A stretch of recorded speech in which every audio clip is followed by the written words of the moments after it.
Hola, ¿qué tal? Bienvenidos. Esto es un nuevo episodio de Oiga Vea Podcast. El día de hoy vamos a hablar de una película que ha sido muy importante en esta temporada de cine, sobre todo de esta segunda parte del año que ya comienza. Una película que ha tenido muchísima taquilla, alabada por la crítica. Yo creo que ha tenido una buena recepción. Todo a la vez en todas partes, o también le dicen todo a la vez al mismo tiempo. Esta película está distribuida por la famosa productora independiente A24 Films y está dirigida por Dan Kawan y Daniel Scheinert, los Daniels, que pues ahí como dato curioso antes de ir con los invitados del día de hoy, es bastante económica para el presupuesto de Estados Unidos, costó 25 millones de dólares. Mejor dicho, voy a presentar a los protagonistas que me van a acompañar el día de hoy. La primera de ellos, Manuelita Rosero. Manu, ¿cómo vas? Hola Vic, muy bien, emocionada de hablar de esta película también. Me gusta mucho la productora A24 y me parece que es muy chévere que haga ventanas para películas así. Gracias, Manu. También voy a saludar a Juan José González, que estuvo conduciendo el podcast sobre cine queer. Estuvo muy interesante esa charla también con Manu y con Brian Aguirre. Si no lo han escuchado, por favor, vayan al episodio anterior. Juan, ¿cómo vas? Hola Vic, muy contento de tenerte de vuelta y estar aquí con Manu y con Juliet por primera vez. No tenía ni idea de ese dato porque la verdad mientras estaba viendo la película uno de mis pensamientos entre tantas cosas era, pucha, ¿cuánto pudo haber costado todo esto? O sea, me encantaría hacer cosas así, pero creo que jamás las podría hacer en Colombia. Pero Sí. pues qué impresionante que pues obviamente para el contexto gringo no es tanto.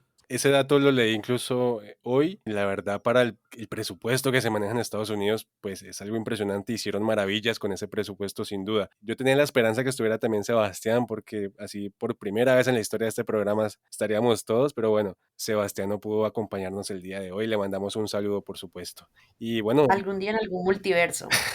seguramente. Juliet Sicua, Juliet, ¿cómo vas? Hola, estoy súper, hiper feliz de volver a este espacio y nada, que empecemos, que estoy que me hablo de la peli.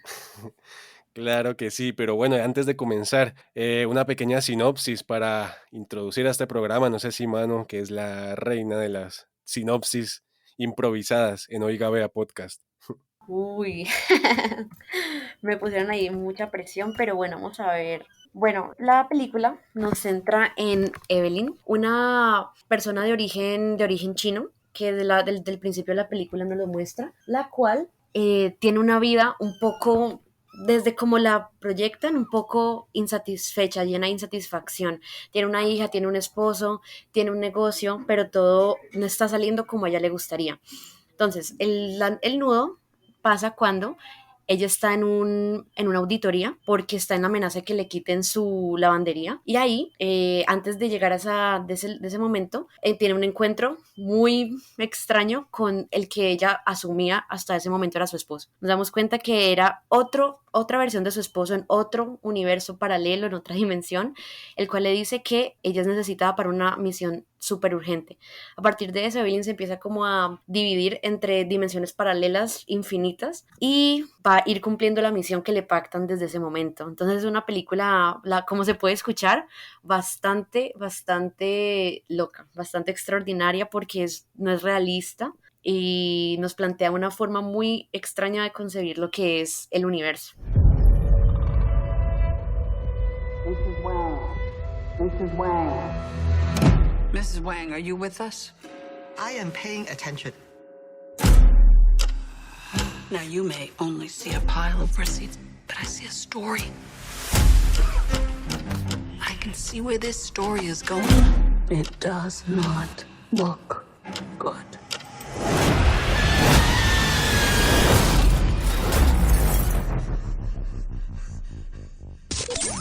Esto es Oiga Vea Podcast. Oiga Vea Podcast. Mi nombre es Víctor Hugo León y aquí entre amigos, compañeros y colegas tertuliamos y debatimos sobre lo mejor del séptimo arte. Un podcast de Jambrina Cultural en alianza con Acracia Cortometraje.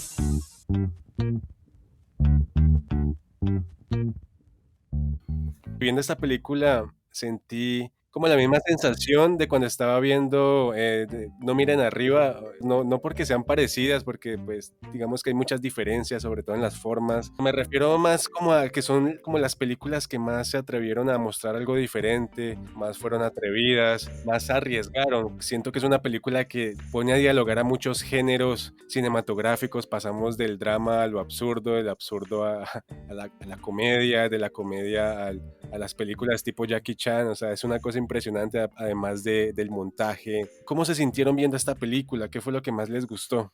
Pues mira que justo con lo que acabas de decir, es un poco de lo que quería hablar. Siento que es una película que está llena de demasiadas cosas, es como, por decirlo así, algo barroco, como que es mucha información, información muy absurda, pero en realidad todo esto son como herramientas para en realidad hablar de un tema muy existencialista, que tiene que ver con la autorrealización, que tiene que ver con la forma en la que concibes la familia, la forma en la que concibes el mundo, cuando entras en unas dinámicas exageradamente capitalistas en las que tu vida se vuelve solo trabajar y existir. Entonces, la película hace uso de todas estas bobadas, por decirlo así, bobadas que en realidad pues se vuelven metáforas, y siento que ahí está la maestría del guión de la película, pero pues ya más adelante hablamos de eso, para hablar de temas digamos profundos, que a la vez pueden ser cursis para algunos, porque también mientras la veía pensaba eso, como bueno, mucha gente puede decir, qué linda esta película, pero mucha gente también puede decir, que este tema recurrente, por más de que me le pongan todas estas atracciones encima, me sigue pareciendo algo muy cursi. Personalmente me sentí muy bien viéndola, no así de, uy, voy a llorar, pero sí sentí como, wow, qué increíble la creatividad de estos guionistas, qué increíble que les hayan dado la plata para hacer esto, qué increíble que de cualquier estupidez logren hacer una metáfora para hablar sobre la vida misma. Entonces me gustó mucho la película. A mí me encantó y lo primero es que, bueno, obviamente visualmente fue como un impacto grande porque está llena de no solo de color, sino de tantos detalles. Su diseño de producción es tan increíble que primero eso como que visualmente primero te ahoga un poco y cuando ya te sientes cómodo en el mundo lo disfrutas mucho.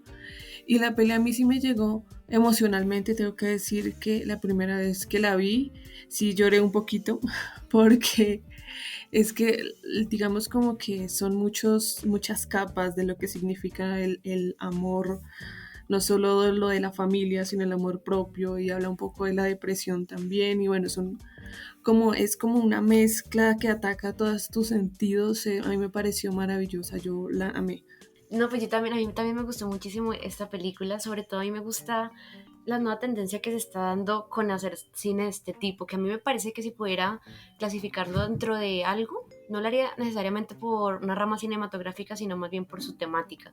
Yo creo que es una clase de cine que se está volviendo un poco metafísico. Yo creo que el pensamiento como tal colectivo, el inconsciente colectivo ha cambiado mucho y nos interesa ver esta clase de historias en donde indaguen en lo invisible. Y esta película a mí me gusta mucho porque justamente indaga en todas las suposiciones, en todas las posibilidades, en la inmensidad del universo que creo que muchos hemos estado sintiendo de pronto desde después de la pandemia. Por ejemplo, como decías al principio, No mires arriba, también es una temática muy parecida. Sol es una temática muy parecida. Cada vez tenemos películas que rompen más las reglas porque finalmente se hace una transferencia de la premisa de la película en donde hasta un punto se decía que nada importa.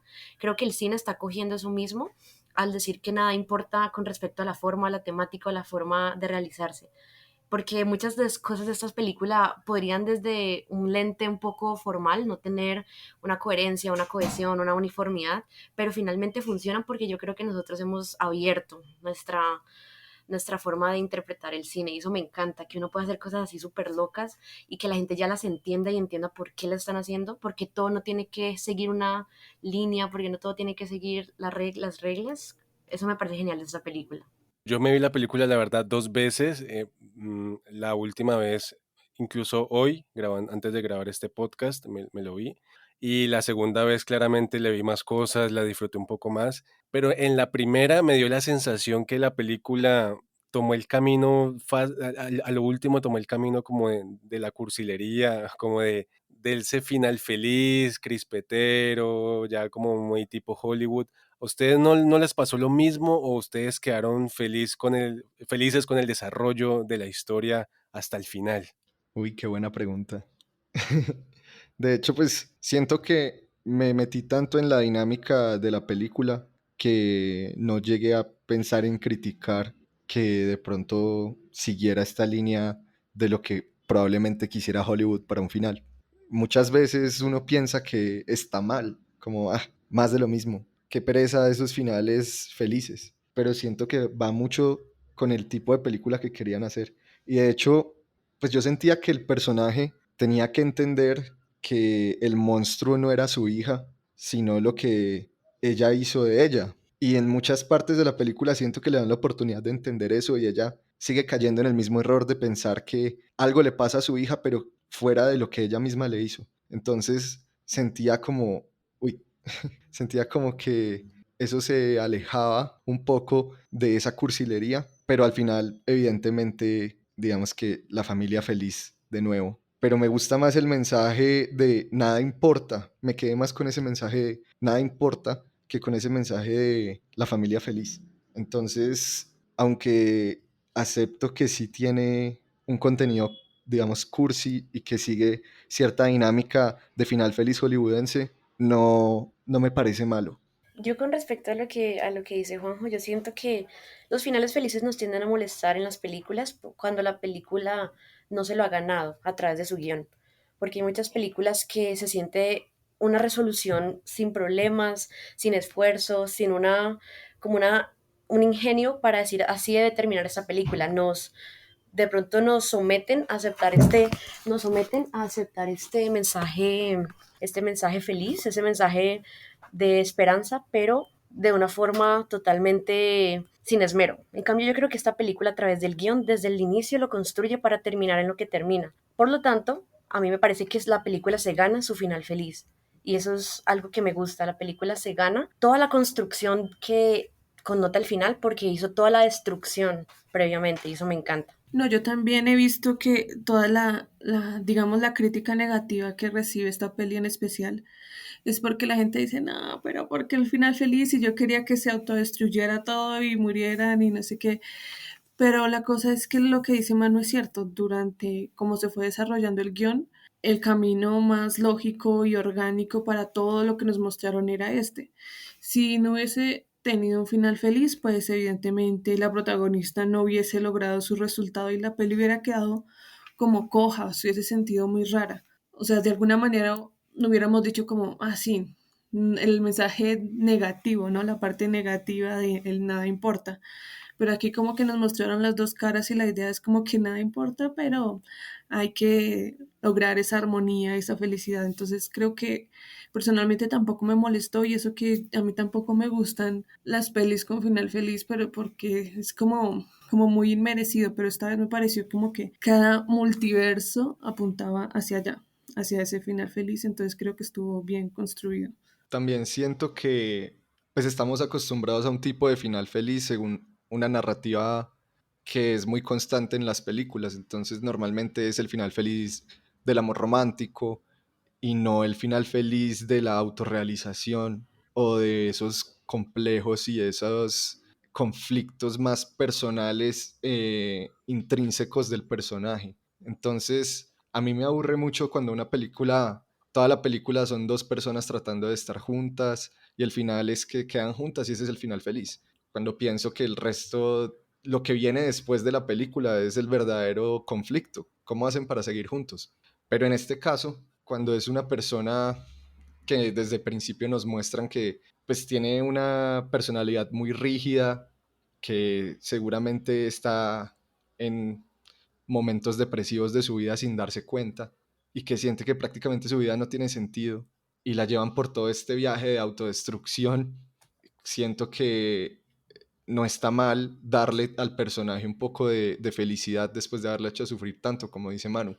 Entonces, cuando se trata de un conflicto más humano, cuando se trata de un conflicto más profundo, creo que no estamos tan acostumbrados a esos finales felices.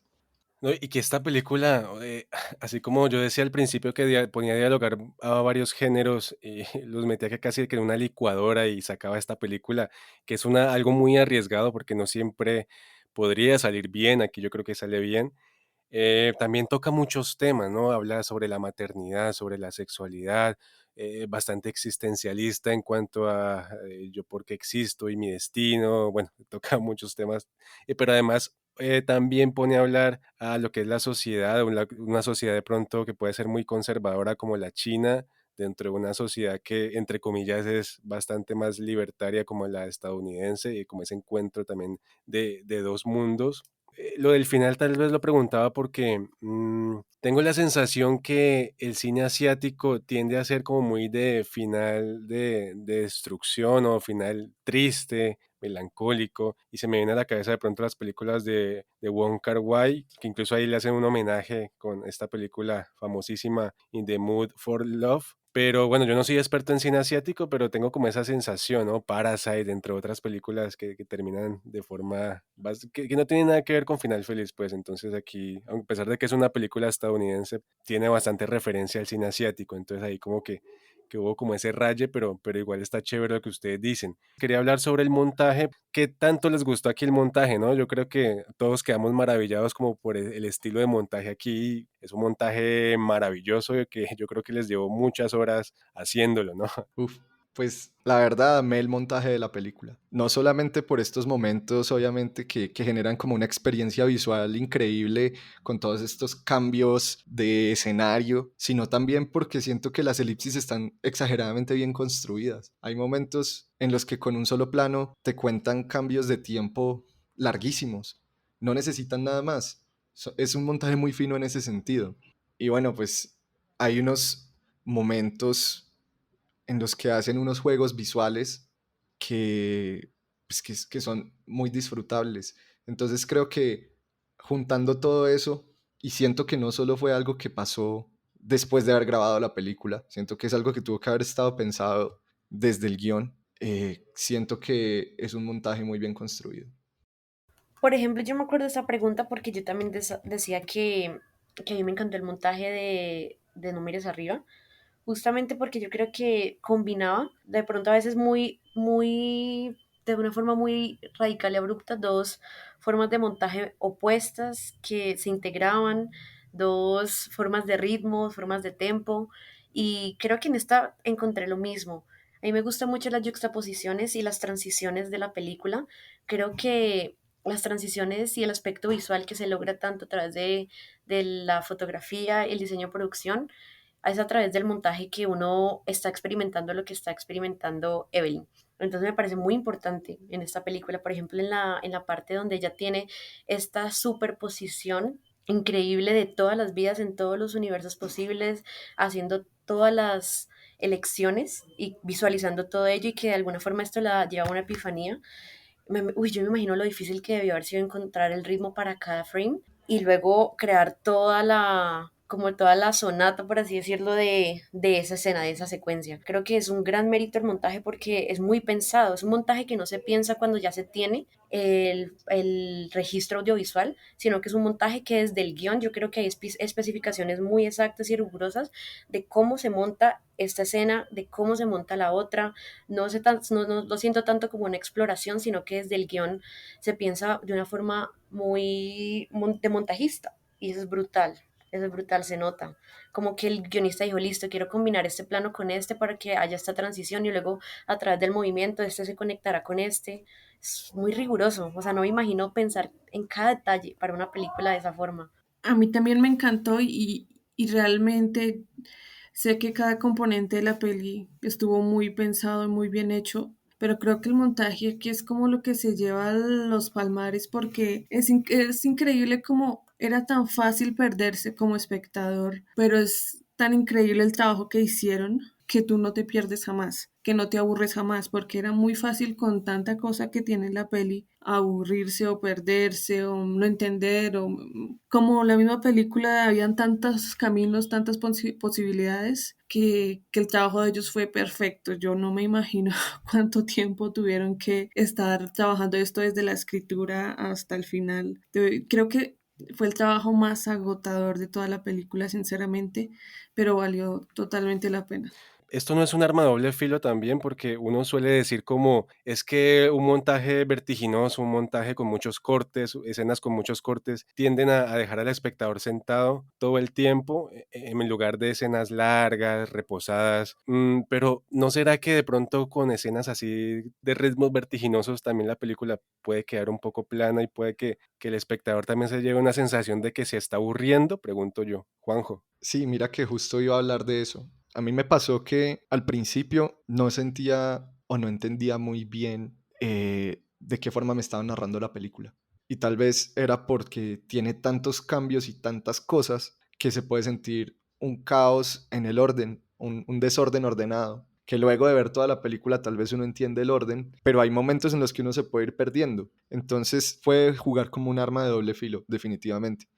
Sin embargo, hay ciertas cosas que creo que desde la creación de la película se entiende muy bien que el montaje es como esa herramienta, ese lenguaje, por decirlo así, del que pueden hacer uso para contarnos cosas. Y nos cuentan solo lo que necesitamos, solo que nos muestran tantas cosas que uno piensa como de verdad estoy entendiendo, pero en realidad nos cuentan solo lo que necesitamos. Al principio nos cuentan solo lo que necesitamos saber sobre la relación que tiene Evelyn con su hija, con su papá y con su esposo. Y de ahí en adelante empiezan a desarrollar en medio de muchas cosas esos conflictos. Entonces se puede volver un poco efectista realmente. Y pues no está mal porque creo que es el estilo que quiere tener la película, pero para mucha gente puede ser incómodo. Y quería resaltar otra cosa que me gusta mucho y es que desde montaje juegan mucho con los formatos y es algo que normalmente no me gusta. A mí no me gustan los cambios de formato casi. A veces siento que son completamente injustificados, pero aquí hay una justificación. Entonces, por ejemplo, la película de un momento a otro se vuelve cuadrada y es siempre cuando hay un recuerdo sobre qué podría haber sido de la vida de Evelyn. También la película deja de ser 16 novenos y se vuelve un poco 2:35:1 cuando empiezan estas escenas de películas de ninja, cuando hay unos saltos entre universos. Entonces siento que en medio de todos esos cambios de formato hay una intención narrativa muy clara y eso es algo de resaltar porque normalmente los cambios de formato se han vuelto algo estético más que narrativo. Y aquí hacen uso de esas herramientas que estamos un poco desperdiciando para contar. Eso me gusta mucho, además de la forma en la que dividieron la película en 3 partes. Una anécdota que yo esta película la vi con otra persona y a ella no le gustó para nada la película. Yo sí estaba muy contento viéndola y ella, pues, al final me explicó por qué no le gustó. Pero lo que me dio risa es que a mitad de película, cuando por primera vez sale este universo de las manos de dedos de salchicha, de de perro caliente, ella me volteó a mirar y me dijo: "Pero usted, ¿qué es lo que me trajo a ver? No sé qué, esto es absurdo". Entonces, es como también varias sensaciones que le puede generar a la persona y esas, de pronto, no sé si sea un arma de doble filo, pero sí esa sensación que también me pasó con No mires arriba, de que es una película que puede generar o mucho odio o mucho amor, justamente por ese estilo que ya marcábamos, ¿no, Manu? Yo iba a decir con respecto, por ejemplo, a lo que tú preguntaste, Vic, que es que yo siento que el guión, y hago mucho énfasis porque creo que desde el guión se construyó mucha verosimilitud y los guionistas entendieron que ellos tenían que tratar a Evelyn de la misma forma que tenían que tratar a la audiencia para llevarla de la mano a través de el viaje que empieza a hacer la disrupción de la realidad. Entonces, lo primero que vemos en la película que disrumpe la realidad es el papá de el esposo de Evelyn, el papá de la, ay, ¿cómo se llama ella? Bueno, de Joy, saltando como en las cámaras de seguridad, como entre una lavadora y otra. Y la película no nos hace que pensemos nada al respecto, no lo muestra. Evelyn ni siquiera lo ve porque ya está hablando con otra persona. Luego todo sigue igual. Después, lentamente en el elevador ya nos entran de una, no nos muestran como tal todo lo que la película está preparando, pero nos está llevando de la mano, igual que con el personaje para ver cómo Evelyn toma la píldora roja, por así decirlo, como sucede en Matrix. Y ahí es que la película empieza a arrojarnos cosas sin sentido, para que reaccionemos de la misma forma que estaría reaccionando Evelyn y cómo efectivamente reacciona Evelyn. Yo creo que si nos identificamos y la escogemos a ella como nuestra real protagonista y la usamos como ese canal para mostrar la confusión, la duda, el rechazo al principio de la sorpresa de la película, después la película se encarga de, al igual que a Evelyn, a nosotros llevarnos a aceptar el por qué todo lo irracional y caótico que está pasando tiene sentido. Yo creo que los guionistas se dieron cuenta que a pesar de la tendencia reciente del cine a expandirse más y a transgredir en forma, en narrativa, en semiótica. Además de eso, ellos dijeron, igual necesitamos que la película sea entendible y escogen a Evelyn como su slash protagonista slash referente de audiencia, como un viaje del héroe, y eso me gusta mucho porque creo que eso hace la película, cuando uno se conecta con Evelyn, la hace aceptable y hace que todo lo que pase tenga sentido dentro de esa disrupción. No, sí, evidentemente tienes razón, es un arma a doble filo y especialmente para audiencias que no consumen este tipo de cine. Es decir, nosotros que, bueno, suena un poco pretencioso, pero que consumimos más este tipo de cine un poco más independiente, más de lo que tiene que ver con esta productora, por ejemplo. Digamos que estamos más acostumbrados a ser un poco más flexibles con la narración, el montaje, con lo que estamos consumiendo, pero hay otro tipo de espectadores que evidentemente no entienden, no les gusta, no, ni siquiera hacen el esfuerzo. Y también está un público medio como que le gusta, pero no le gusta. Entonces, digamos como que, bueno, digamos que no es una peli, se ha vendido como una peli de acción para el consumo como de todo el mundo, pero realmente no es tan así. Entonces hay que tener como que también cuidado con eso, porque dependiendo del público, es un arma que funciona muy mal. Sí, total. Yo creo que depende del tipo de público. Por lo menos a mí personalmente no me gustan mucho las cosas absurdas. Yo detesto los payasos, casi no me gustan los circos.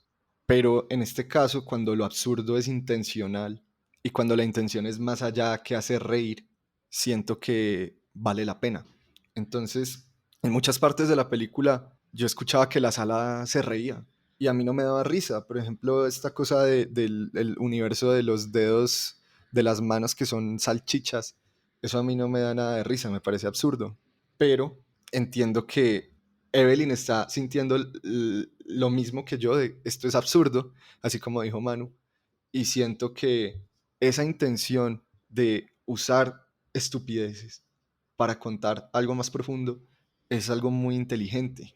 Es algo que han hecho todos los dramaturgos desde hace muchísimos siglos. Es lo que hacían los comediantes griegos para adoctrinar al pueblo de alguna forma. Entonces es algo muy inteligente si lo usas a tu favor. Entonces, perdón por esta referencia, pero por ejemplo pienso en el cine de Jairo Pinilla que es absurdo y no es intencional que sea absurdo y ahí creo que es un error, pero en este caso no.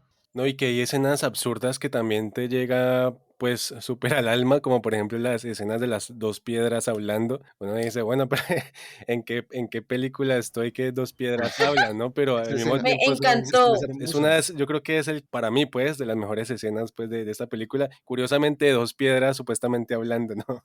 No sé ustedes qué otras escenas por ahí No, recuerdan. es que para mí eso Dos fue piedras con hermoso. subtítulos. Eso fue hermoso porque habla de lo existencialista que es la película. No somos nada, somos un par de piedras. Para mucha gente fue chistoso, yo lo tomé como por ese lado. Yo no sé, creo que hay muchísimos momentos. Todo este cuento de Rakakuni, eso es absurdísimo, tonto, pero a la gente le encantó. No sé, hay muchas cosas. Para mí, tal vez de esas cosas absurdas que más me gustaron fue la referencia a 2001, que curiosamente fue con el universo de de los dedos de salchicha, que para mí es una estupidez, pero, o sea, contar cómo evolucionaron fue muy inteligente por parte de ellos y haciendo una referencia a una película tan importante como 2001 es un gran acierto. Yo quería decir algo, porque si bien la película se toma sus libertades con el absurdismo, también la película de forma muy sutil, no tan persistente a lo largo de toda su duración, inserta explicaciones también científicas, un poco cuánticas de lo que está planteando. Yo, por ejemplo, hay una parte en donde Joy está hablando de la vibración y de la superposición, utilizó este término, y eso me llevó directamente a asociarlo con la teoría del gato de Schrödinger, por ejemplo, que es una teoría hipotética en donde él plantea que los electrones y los protones tienen la capacidad de superponerse, lo cual significa estar en más de dos lugares al mismo tiempo y no dejar de ser el mismo. Pero cuando un observador externo se mete en ese experimento para comprobarlo, se disrumpe esa propuesta y ya el electrón, el protón, empieza a estar en solo un lugar, visible. Luego se desaltera ese campo de observación en donde se desarrollan los electrones y protones y se puede, eh, se puede asegurar que se están superponiendo. Y él lo hace como con el experimento del gato, de que si tú no miras la caja, el gato puede estar muerto o vivo, porque hay un dispensador que le está dando veneno, que tiene las mismas probabilidades de darle veneno o de no darle. Entonces, mientras tú estés de una distancia externa a la caja, el gato va a estar vivo y muerto al mismo tiempo. Por lo tanto, se va a estar superponiendo. Me parece que esta teoría, que es física cuántica, que lo lindo de la física cuántica es física no comprobable, física que tiene sus raíces y ramas hipotéticas. La película también se coge esa teoría, que yo creo que lo hace porque es demasiado similar la asociación, y lo inyecta al cine.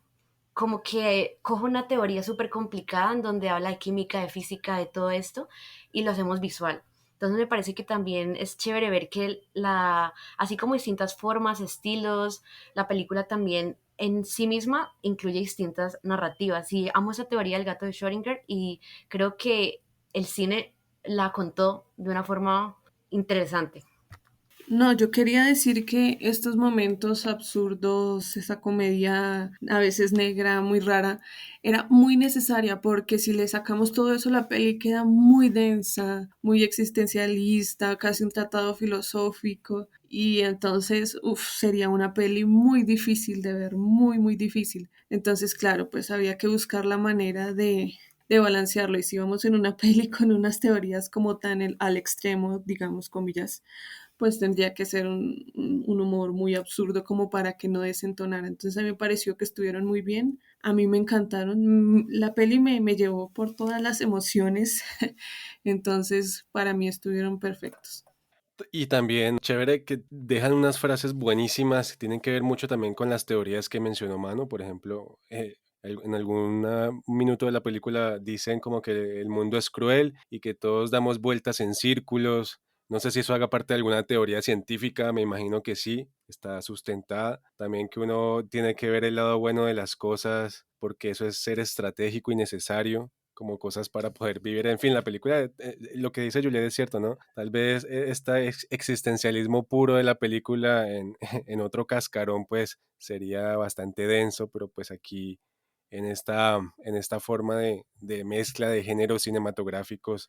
Eso, mejor dicho, esa es como la magia de la película. Y antes de hacer la conclusión, no sé si hay algún apunte de pronto con lo que tiene que ver ya con la fotografía y el sonido, no sé cómo les pareció, si recuerdan algo. Yo sí quiero destacar algo de la fotografía y son estos planos en los que vemos a Evelyn como partirse en tres. Es como si el lente estuviera roto, pero eso tiene una intención narrativa bellísima que tiene que ver con todo esto de la personalidad, de que existen otros yoes en otros universos y ver cómo se fragmenta la imagen de ella pues en la película es algo que me pareció muy bello. Además, pues en general es una película de A24 y en cuanto a lo técnico no tiene nada que, no hay nada de qué quejarse. Me gusta mucho los primeros planos donde ella está transmutada, diferentes identidades, diferentes lugares, cómo hacen la caracterización de cada personaje y visualmente cómo a través de un mismo plano, un mismo ángulo, un mismo encuadre, cuentan y se siente tanta la diversidad. Y ahí destaco mucho también, además del sonido y la dirección de fotografía, el diseño de producción, que es finalmente lo que crea la verosimilitud del universo en cualquier película, sea realista o no sea realista, sin importar su nivel de iconicidad. Creo que el diseño de producción de esta película es una también de las grandes cosas a destacar, porque hace que sea posible lo absurdo e imposible. Entonces creo que destaco el diseño de producción en conjunto con la fotografía, pero destaco mucho más que todo el diseño de producción. Pues yo estoy totalmente de acuerdo con lo que acaban de decir. Realmente es una película que técnicamente es maravillosa. O sea, con esta peli hay que dar clases de ahora en adelante. Y en cuanto a sonido, yo la verdad no la tengo presente, no me envolvió tanto visualmente que en cuanto a sonido no me dejó absolutamente nada, pero yo no siento que realmente le haya hecho falta destacar o si no hubiese quedado muy saturado.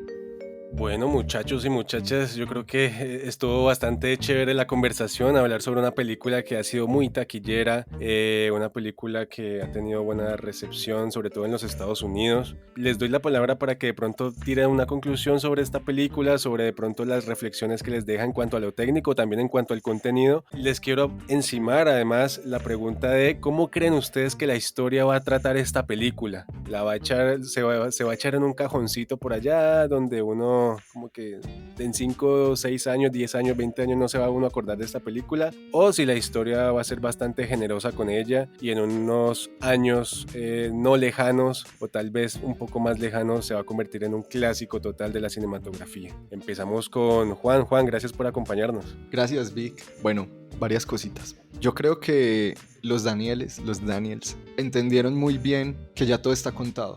Entendieron muy bien que se puede seguir hablando de lo mismo, pero no de la misma forma. Hay que aprovecharse de otros elementos para contar las mismas historias de siempre. Como decían ahora, si esta película no tuviera todo lo absurdo y toda la... no sé, todos los elementos que propone, pues sería una historia muy densa que seguramente nos aburriríamos mucho de ver. Pero los temas de siempre están y siempre van a seguir estando porque los humanos no cambiamos mucho y seguimos viviendo de alguna forma lo mismo y tenemos las mismas cuestiones existenciales que incluso pueden incrementarse con el tiempo. Entonces siento que es un tema pertinente a pesar de lo repetido que pueda ser. Siento que todas estas cuestiones existenciales son importantes y aprovecharse de la forma más fácil de vender una película, que es a través de la comedia, de la acción, de estos géneros ya establecidos para hablar de estos temas existenciales, me parece increíble y espero que se siga haciendo durante mucho tiempo. Entonces, mi conclusión es esa y siento que a futuro sí va a ser una película importante porque hace parte de lo que mencionaba Manu al principio y es como esta nueva ola de películas que se interesan un poco más por lo existencial, por las dudas más humanas. Estamos alejándonos un poco, por lo menos desde estas alternativas de cine, de las narrativas clásicas de conflictos básicos, de peleas, de conflictos básicos de relaciones humanas y nos estamos interesando un poco más por hablar sobre el humano mismo y sus dudas y sus problemas. Entonces siento que en un tiempo, en las escuelas de cine por allá, en otra dimensión, puede que sí estudien esta película y digan, vean, por acá, junto con otras como La peor persona del mundo, que también la vimos, No miren arriba, y estas películas así, empezaron a salirse un poco de lo mismo, para hablar de lo mismo de otra forma. Gracias, él es Juan José González que nos estuvo acompañando el día de hoy. Gracias, Juanjo. También voy a despedir a Manuelita y a Juliet. Manu, gracias por acompañarnos. Vic, gracias a ustedes por siempre invitarme, por participar, por verse las películas, de verdad por su tiempo. ¿Qué pienso yo de esta película? Yo siento que claro, yo creo que dentro de la categoría del cine moderno, que como dijo Juanjo, cuando ya se ha hecho todo, los cineastas están muy expectantes tanto a hacer como a ver qué se hace de lo que ya se hizo. De hecho, o sea, pensé en algo muy chistoso, que fue una canción de Selena Gómez que se llama I Love You Like a Love Song. Y ella llega y dice una frase que a mí me parece muy sabia para hacer una canción tan pegajosa y como tan comercial, que ella dice, todas las palabras de amor ya han sido cantadas, pero aquí te va otra. Entonces como que ese pensamiento llegó a mí y yo pienso exactamente en las películas, todas las historias ya han sido contadas, pero aquí te van otras, y creo que nosotros como cineastas estamos muy emocionados de ver cuáles son esas otras, de qué van a hablar, con toda la locura que también en el mundo se sigue desarrollando. Y es importante saber cómo se están haciendo las cosas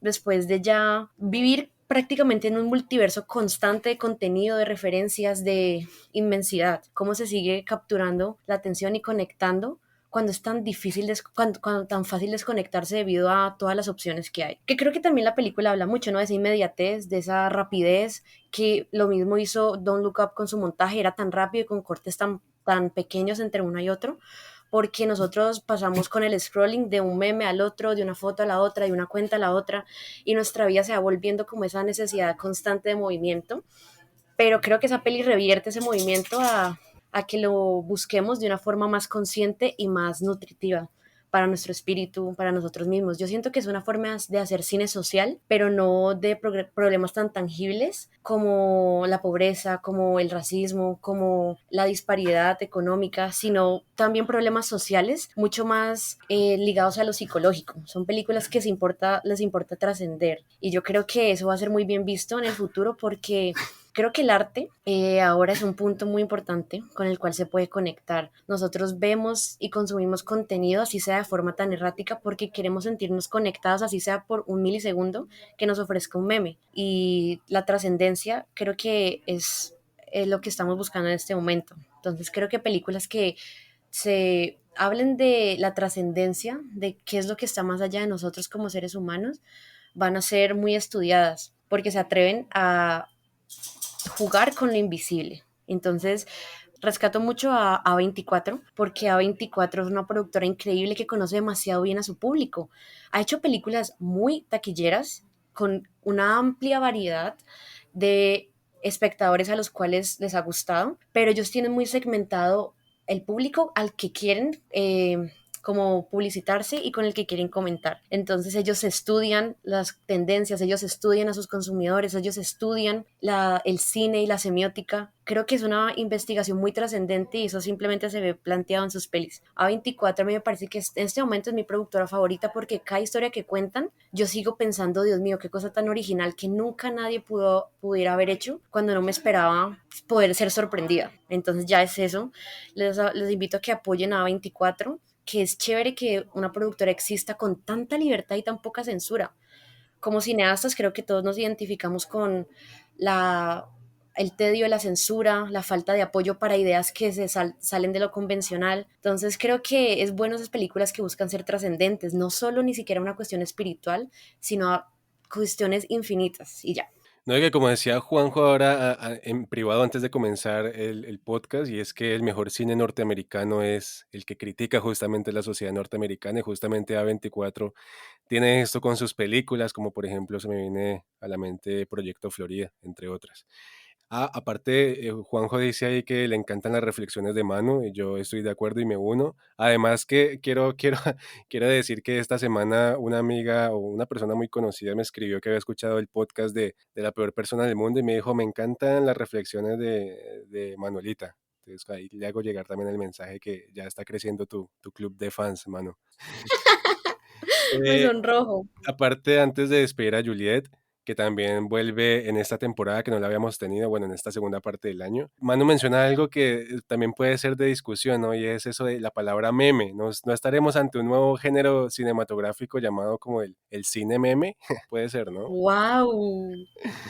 Puede ser un tema de Sí. otro podcast. Dime, Juan. Sí, No, que qué acuñemos ese loco. término, acuñémoslo Me nosotros. gusta. Pienso en las parodias, pero tampoco es una parodia porque no está parodiando realmente ninguna otra película.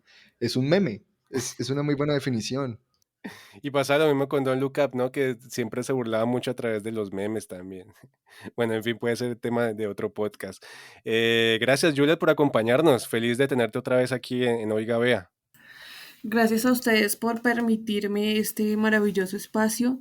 Y si la peli va a trascender en el tiempo, yo creo que sí, no tal vez como la más importante, sino como precursora de algo que se está cocinando, porque como vemos es increíble que esta peli así súper independiente, digamos, aún sigue en cartelera en muchos cines, no solo en ese cine por allá escondido en el centro de la ciudad, sino sigue por lo menos aquí en Bogotá, por lo menos en 10 teatros. Entonces va permeando un poco, naufragando entre ese aburrimiento que están generando el cine de superhéroes que tenía dominada la taquilla. Eso es otra discusión, pero es interesante cómo está dándole un aliento nuevo al cine, porque en un momento parecía que se estaba estancando con las pelis de superhéroes y estas pelis independientes están ganando un poquito más de terreno, así que siento que esta es una de las precursoras a algo nuevo que va a venir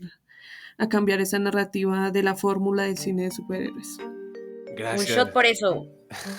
Gracias, Juliet, gracias, Manu, gracias, Juanjo, por acompañarnos en este podcast donde estuvimos hablando de todo a la vez, al mismo tiempo, película que se encuentra todavía en cines. Vayan y vean esta película, está muy interesante, está muy chévere, sobre todo en cine, muy recomendable por el tipo de montaje, la fotografía, el sonido, en fin. Esto fue todo por hoy y nos escuchamos pronto. Esto es Oiga Vea Podcast.